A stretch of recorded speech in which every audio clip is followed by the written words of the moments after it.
Imagine two people standing at the exact same point in life. They have similar careers, similar retirement savings, and both spent decades doing what they were told was the right thing to do. Save consistently, invest for the future, and keep pushing toward retirement. But then their paths split. One decides to retire at 55. The other keeps working until 65. 10 years later, who made the better decision? Most people answer that question immediately. The person who worked longer must have won, right? More years working usually means more money, a bigger portfolio, and a safer retirement. But what if that answer is wrong? Because hidden deep inside Ayer's rules is an exception that quietly allows some workers to access their retirement savings years earlier without paying the 10% penalty that keeps millions of Americans chained to jobs they no longer enjoy.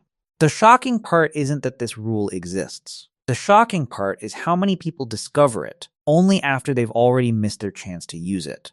So before you automatically assume that working until 65 is the smart move, there's one question you need answered first. What if the most valuable thing you lose by working longer isn't money at all? Chapter 1. The retirement trade nobody talks about. Most people think retirement is one of the simplest decisions they'll ever make. The logic seems obvious. If you retire early, you risk running out of money. If you keep working longer, you build a bigger nest egg and make retirement safer. More years working means more contributions, more investment growth, and more financial security. At least that's the story most of us have been told. And on paper, it sounds completely reasonable. But there's a problem hiding inside that logic that almost nobody talks about.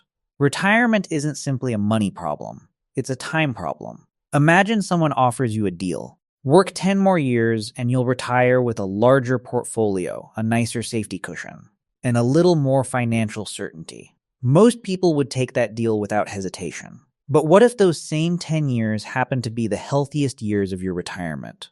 What if the hiking trips, the long walks through European cities, the adventures with grandchildren, and the freedom to wake up without an alarm clock all belong to those years you're trading away?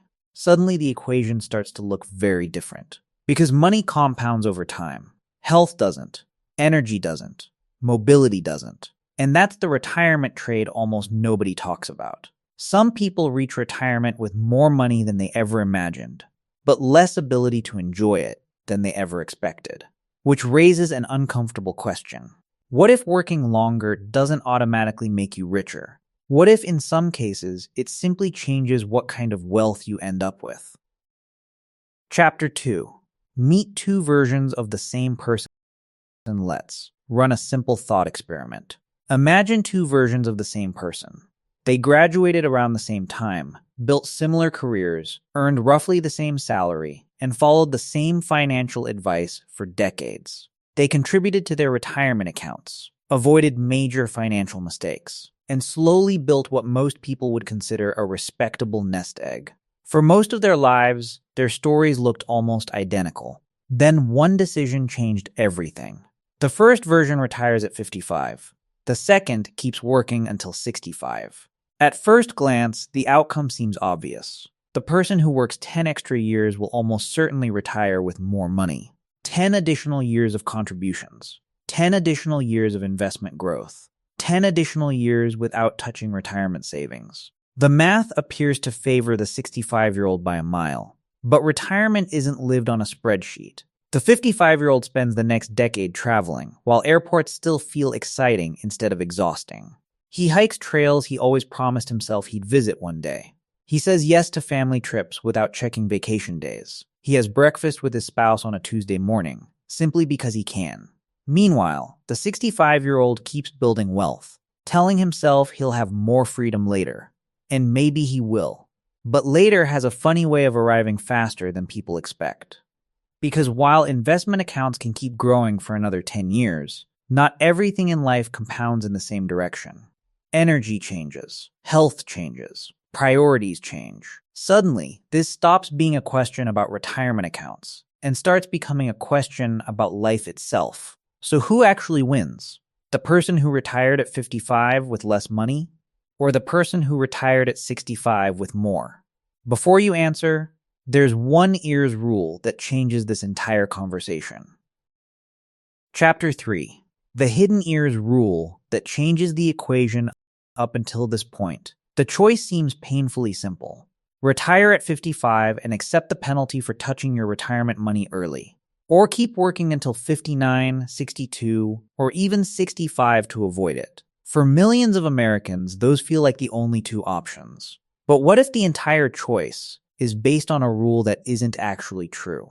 Because hidden deep inside IRS regulations is an exception that quietly changes the equation for thousands of workers every single year. It's called the Rule of 55. And despite being one of the most powerful early retirement rules in America, most people have never even heard of it.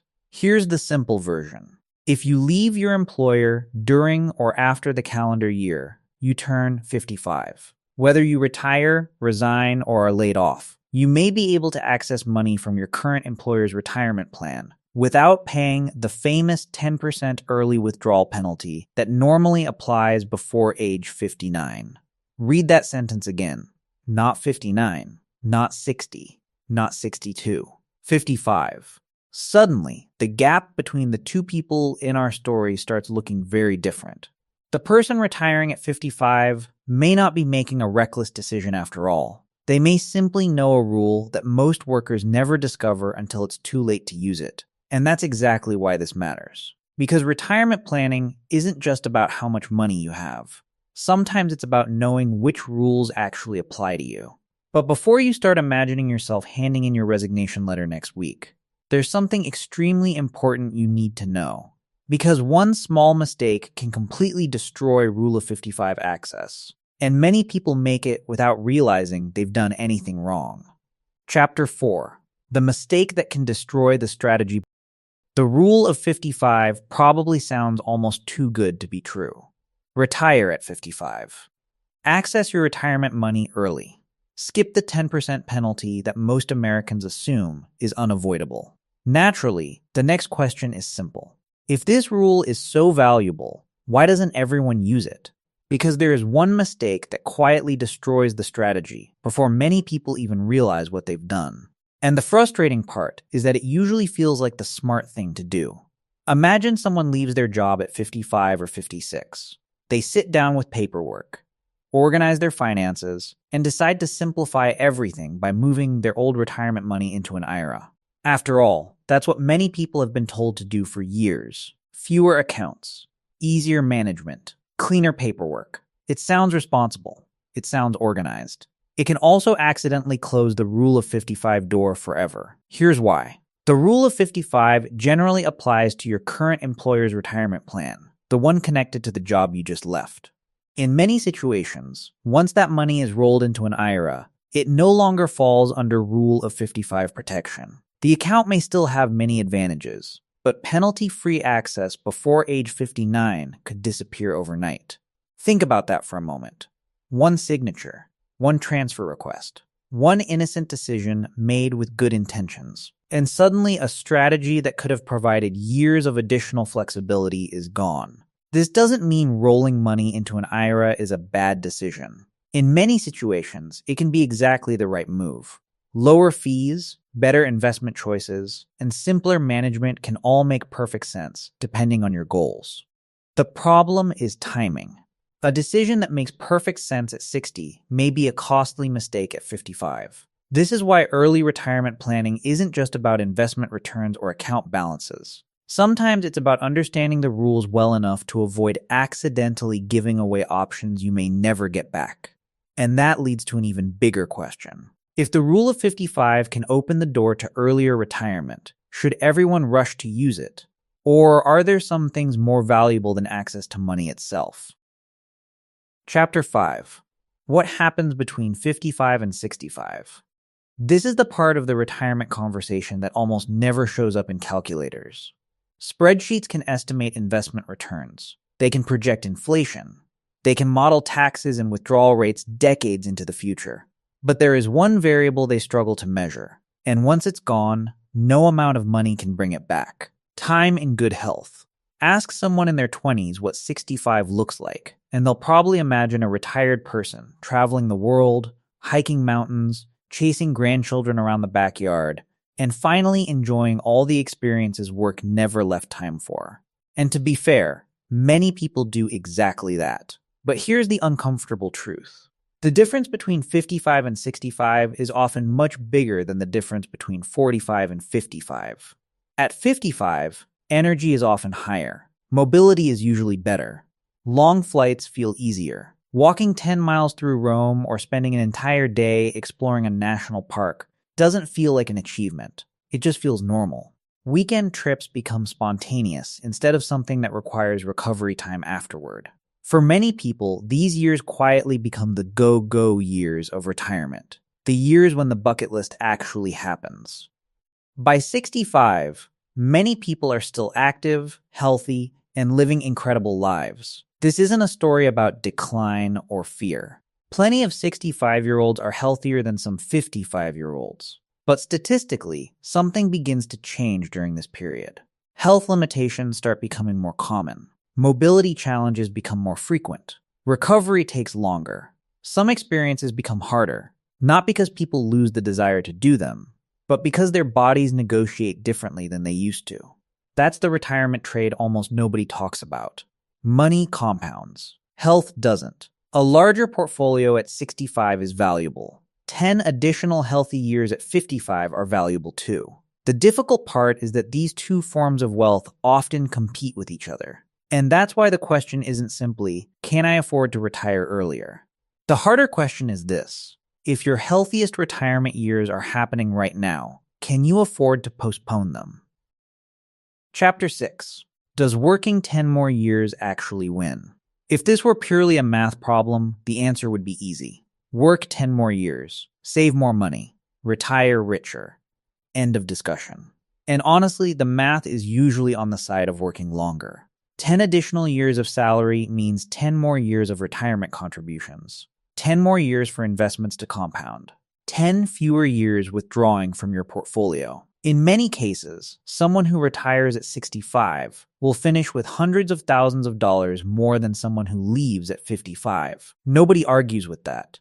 The numbers are real. The question is whether those extra dollars solve a problem that's bigger than the 10 years required to earn them. Because retirement isn't just an investment equation. It's a life equation. Imagine two people sitting on the same beach 20 years from now. The first retired at 55. The second retired at 65. The second person may very well have more money in the bank, a larger portfolio, more financial margin, maybe a nicer house, or a bigger inheritance left behind. But the first person has something the second person can never buy back. 10 years. 10 years of Tuesday mornings without alarms. 10 years of family dinners that weren't missed because of work trips. 10 years of birthdays, vacations, anniversaries, school plays, and ordinary moments that somehow become the memories people treasure most later in life. And here's the difficult part.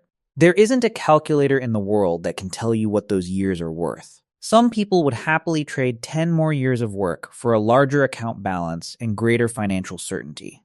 Others would gladly accept a smaller portfolio in exchange for more freedom, while they're still healthy enough to fully enjoy it. Neither answer is wrong. That's what makes this decision so personal. The real danger comes when people assume there is only one correct answer for everyone. There isn't. For some people, continuing to work until 65 is absolutely the right move. They enjoy their careers, their health is excellent, and the additional financial security creates peace of mind. For others, those extra years feel less like a choice and more like an obligation they never stop to question. That's why the rule of 55 matters. Not because it tells you to retire early, not because it proves 55 is better than 65. It matters because it gives you something many workers don't realize they have. Options, and options are incredibly valuable. Because the person with choices almost always has more freedom than the person who believes they don't. Which leads to the final question that sits underneath this entire conversation. If money isn't the only scorecard that matters in retirement, then what does winning actually look like? Chapter 7. The tax twist nobody expects. When most people hear the words early retirement, they immediately think of one thing: taxes. The assumption feels obvious. Retire early. Start pulling money from retirement accounts sooner. and watch the government take a bigger piece of your savings. For years, that's exactly what many workers have been told. Keep working longer. Delay withdrawals. Push retirement further into the future. From a tax perspective, it sounds logical. But retirement planning has a habit of rewarding people who ask one extra question. What if working longer doesn't always reduce taxes? What if, in some situations, it actually increases them? This is where the conversation starts getting interesting. Imagine someone earning $140,000 a year at age 55. Every additional dollar they earn is stacked on top of an already healthy income. They continue contributing to retirement accounts, continue delaying withdrawals, and continue paying taxes at relatively high marginal rates. Then they retire at 65. Social Security begins. Required minimum distributions eventually arrive. Retirement account withdrawals begin. Investment income continues flowing in. Suddenly, the tax bill they thought they were avoiding never disappeared. It simply moved into the future. Now imagine a different scenario. Someone retires at 55 or 56, using the rule of 55 as part of a carefully planned strategy. Their employment income disappears overnight. For the first time in decades, they may find themselves in a surprisingly low tax bracket, and that creates something incredibly valuable. Options. Instead of earning a large salary and paying taxes accordingly, they now have years where they can decide exactly how much taxable income to create. Withdraw a little from a traditional 401. Take some money from a brokerage account. Leave some investments untouched. Control the pace. Control the tax bill. For many retirees, these years quietly become one of the most powerful tax planning windows of their entire lives. This is where Roth conversions enter the conversation. Rather than waiting until required minimum distributions force larger withdrawals later in life, some retirees intentionally move money from traditional retirement accounts into Roth accounts during these lower income years, paying taxes at today's lower rates in exchange for tax-free growth and withdrawals in the future. It's not magic. It's not a loophole. It's simply using the tax code the way it was written to be used. Of course, this doesn't mean retiring early automatically creates a better tax outcome. For some households, working longer still makes perfect financial sense. Higher earnings, larger savings, and delayed withdrawals can be incredibly valuable. But this is the tax twist almost nobody expects. Sometimes the person who retires earlier doesn't end up with less after tax wealth. Sometimes they end up with more. Not because they earned more, not because they invested better, but because they understood that retirement planning isn't just about building wealth. It's about keeping as much of that wealth as possible. And once you realize that, the question changes again. Because if taxes can be managed, and penalties can sometimes be avoided, then perhaps the biggest obstacle standing between work and freedom isn't money at all. Maybe it's simply knowing which rules most people never learn. Chapter 8. So who actually wins? We've spent this entire video comparing two people. One retires at 55. The other retires at 65. One walks away from work earlier. The other walks away with a larger portfolio. So now it's time to answer the question that has been hanging over this entire conversation. Who actually wins? The honest answer is probably not the one most people expect. The person who retires at 55 doesn't automatically win. And the person who retires at 65 doesn't automatically win either. Because retirement isn't a race. There is no trophy waiting for the person who retires first. And there is no prize for the person who dies with the largest 401. Somewhere along the way, many people accidentally turned retirement into a math competition. More money equals success. Bigger account equals winning. Longer career equals smarter decision. But if that were true, nobody with millions of dollars would ever regret working too long. And yet that regret shows up again and again in conversations with retirees. Very few people look back and wish they had spent more time in meetings. Very few people wish they had answered more emails. Very few people wish they had delayed another family trip or postponed another dream for someday. Because someday has a habit of arriving much faster than expected. The truth is that retirement has never been about maximizing money. Retirement is about maximizing life.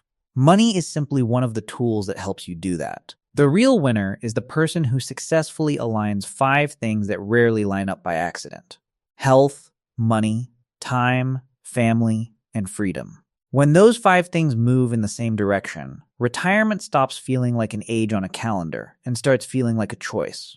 For some people, that choice happens at 55. For others, it happens at 60. For others, it may happen at 65 or later. There is nothing magical about any of those numbers. The mistake is believing someone else's retirement age should automatically become yours. And maybe that's the biggest lesson hidden inside the rule of 55. The ears didn't create this rule to push people out of the workforce early. It created flexibility, options, control, the ability to retire because you want to retire, not because a number on a government website says you're finally allowed to. So who wins?